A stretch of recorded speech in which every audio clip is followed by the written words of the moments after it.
Hello everyone. So हमारा next topic है operators and expression, जो कि एक बहुत इंपॉर्टेंट टॉपिक है। ये मोस्ट प्रोबेबली 7.5 या फिर 15 मार्क्स में आता है। एक लॉन्ग क्वेश्चन की तरह हमें इसे प्रिपेयर करना है। क्योंकि ये एक लॉन्ग क्वेश्चन की तरह प्रिपेयर करना है तो इसमें हमें प्रोग्रामिंग करना मस्ट है, और अभी हमने प्रोग्रामिंग नहीं सीखी है। सो इसीलिए पहले मैं आपको कुछ बेसिक प्रोग्राम सिखाऊंगी, few basic programs for this topic. ठीक, तो बेसिक प्रोग्राम बताने से पहले मैं आपको कमेंट लाइन बताना चाहूंगी। जो कमेंट लाइन होती है हमारी प्रोग्राम में हम यूज करते हैं कमेंट लाइंस। जब हम प्रोग्राम कोई भी प्रोग्राम डेवलप करते हैं तो अगर हमें सिंगल लाइन कमेंट करना होता है तो 2 बैकस्लैश लगाने होते हैं, और मल्टीपल लाइन कमेंट करना होता है तो बैकस्लैश एस्ट्रिक। इसके बाद कंटेंट लिखेंगे तो ये वाली लाइन जो है कमेंट में चली जाएगी, और मल्टीपल लाइन में कंटेंट लिखते हैं तो हम ये वाला यूज करते हैं। सो ये है हमारी कमेंट लाइन, इनका पता होना बहुत जरूरी है। अब शुरुआत करते हैं बेसिक प्रोग्राम की। सो कोई भी प्रोग्राम जो शुरू करते हैं उसके लिए सबसे पहले मैंने ऊपर लिखा कि प्रोग्राम क्या है, सम ऑफ 2 वेरिएबल्स, यानी कि हमें 2 वेरिएबल का सम करना है। इस प्रोग्राम को मैं आपको 2 तरीके से बताऊंगी, एक तो वैल्यू इनिशियलाइज करके और दूसरा वैल्यू यूजर से एंटर करा के। कोई भी प्रोग्राम जब हम स्टार्ट करेंगे तो स्टार्ट करने का तरीका यही होगा, हैश इंक्लूड सबसे पहले हेडर फाइल stdio.h और हैश इंक्लूड conio.h। stdio मतलब standard input output header file, और conio मतलब कंसोल इनपुट आउटपुट। stdio के अंदर हमारे रहते हैं printf और scanf, और इसके अंदर रहेगा क्लियर स्क्रीन जिसको शॉर्ट में बोलते हैं CLR, और सेकंड जो होगा वो होगा getch। सो ये 2 बेसिक हमारी हेडर फाइल्स हैं जो हमारे सी प्रोग्रामिंग में यूज होती हैं। इसके बाद थर्ड जो लाइन आती है वो आती है void main। किसी भी प्रोग्राम का एग्जीक्यूशन जो स्टार्ट होता है वो यहां से होता है, किसी भी प्रोग्राम का एग्जीक्यूशन मेन से स्टार्ट होता है। उसके बाद कर्ली ब्रेसेस ओपन होता है। अब क्योंकि हमें क्या करना है, सम ऑफ 2 वेरिएबल, जस्ट एक सिंपल ये सोचो कि हमें 2 नंबर का सम कराना है। फॉर एग्जाम्पल मुझे 2 और 3 का सम कराना है, आंसर करके क्या आएगा, 5 आएगा।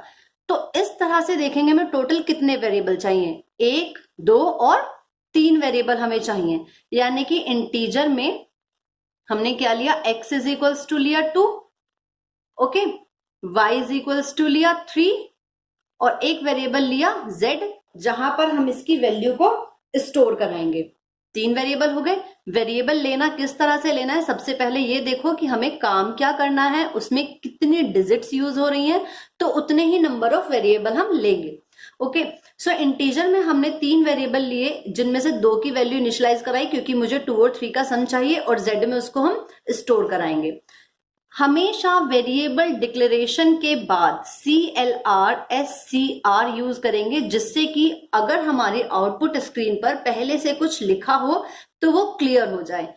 जब भी आप इस प्रोग्राम को रन कराएंगे तो आप इसे विदाउट CLSCR और विद CLSCR करके देखेंगे तो आपको डिफरेंस क्लियर हो जाएगा।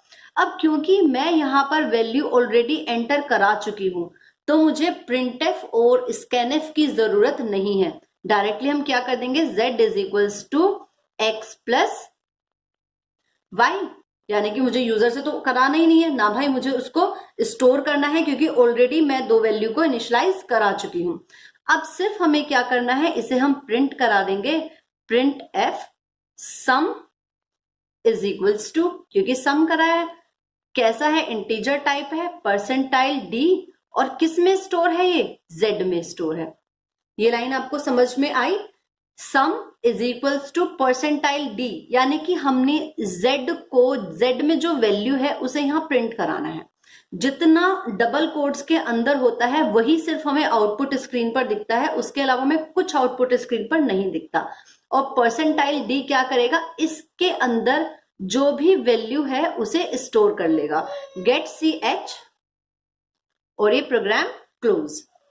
अब मैं आपको बताऊंगी ये प्रोग्राम वर्क कैसे करेगा। जैसे ही इंटीजर टाइप के हमने वेरिएबल लिए तो मेमोरी में एलोकेशन क्रिएट हो जाएगी, 2 ब्लॉक्स क्रिएट हो जाएंगे, एक x, एक y और तीसरा z।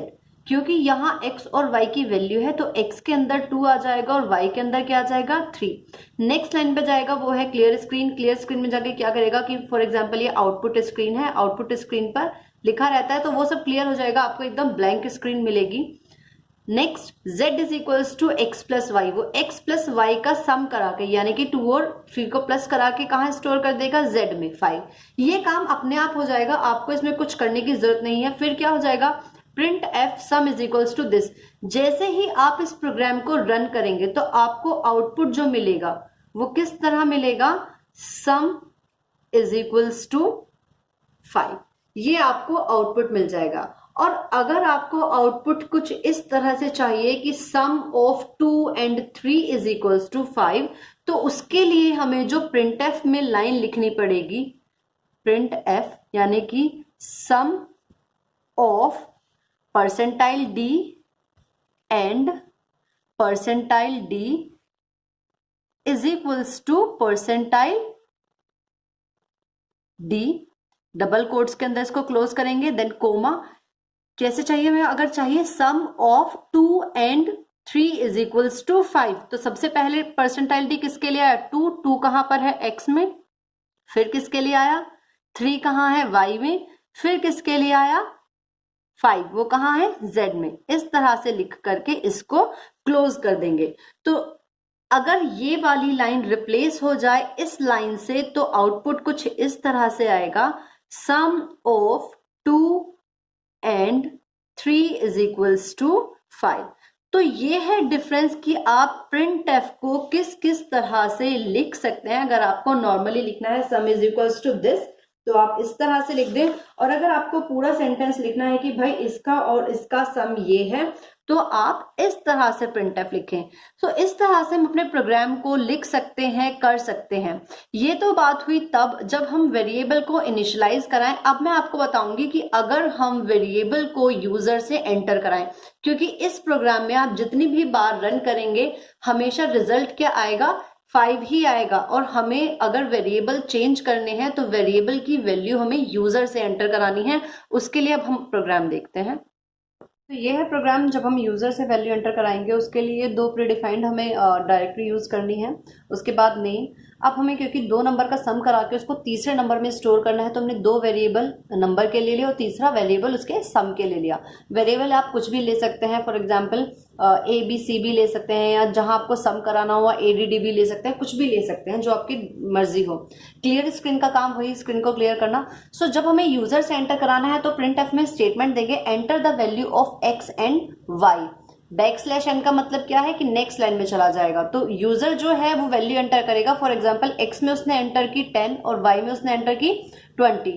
तो जब स्कैनएफ आएगा x की वैल्यू और y की वैल्यू उसके एलोकेटेड मेमोरी में जाकर के स्टोर हो जाएगी। नेक्स्ट स्टेप में z is equals to x plus y, x plus y को प्लस करके कहां पर आ गया z में आ गया। फिर हमें क्या करना है, सिर्फ z को प्रिंट करा देना है। तो प्रिंट एफ में करेंगे बैकस्लैश n, यानी कि जहां पर भी कर्सर है भाई नेक्स्ट लाइन में आ जाओ। सम is equals to percentile D, percentile D यहां पर कहां से वैल्यू उठाएगा z से वैल्यू उठाएगा, z में जो भी वैल्यू है वो यहां पर आ जाएगी, यानी कि सम इज इक्वल्स टू 30। तो इस प्रोग्राम का जो आउटपुट आएगा वो कुछ इस तरह से आएगा। आउटपुट सबसे पहले लिखा जाएगा enter the value of x and y, जो भी हमने यहां लिखा। अब क्योंकि यहां पर बैकस्लैश n लगा है तो मान लीजिए यूजर ने एंटर कराया 10 स्पेस 20, z में जाकर के क्या हो जाएगा प्लस हो जाएगा। अब हमें सिर्फ क्या मिलेगा, अगेन मैंने यहाँ बैकस्लैश n लगा दिया तो नेक्स्ट लाइन में मिलेगा। अगर मैं यहाँ बैकस्लैश n ना लगाती तो सम यहां पर लिखा मिलता, सम इज इक्वल्स टू 30। वही चीज यूजर ने मान लीजिए 50 और 60 वैल्यू एंटर कराई तो उसे क्या मिलेगा, सम इज इक्वल्स टू 110। तो इस तरह से किसी भी प्रोग्राम का एग्जीक्यूशन चलता है। जब हम यूजर से वैल्यू एंटर कराते हैं तो हर एक टाइम में एग्जीक्यूशन टाइम में वैल्यू चेंज होती रहती है, और अगर यूजर से नहीं कराते तो उसकी कांस्टेंट यही वैल्यू आती है। जब भी हमें कोई चेंजमेंट करना होगा तो प्रोग्रामिंग में ही चेंज करना होगा, और यहाँ चेंज किसके अकॉर्डिंग होता है, जब भी यूजर उसे रन कराता है तो वहीं पर उसका चेंज हो जाता है।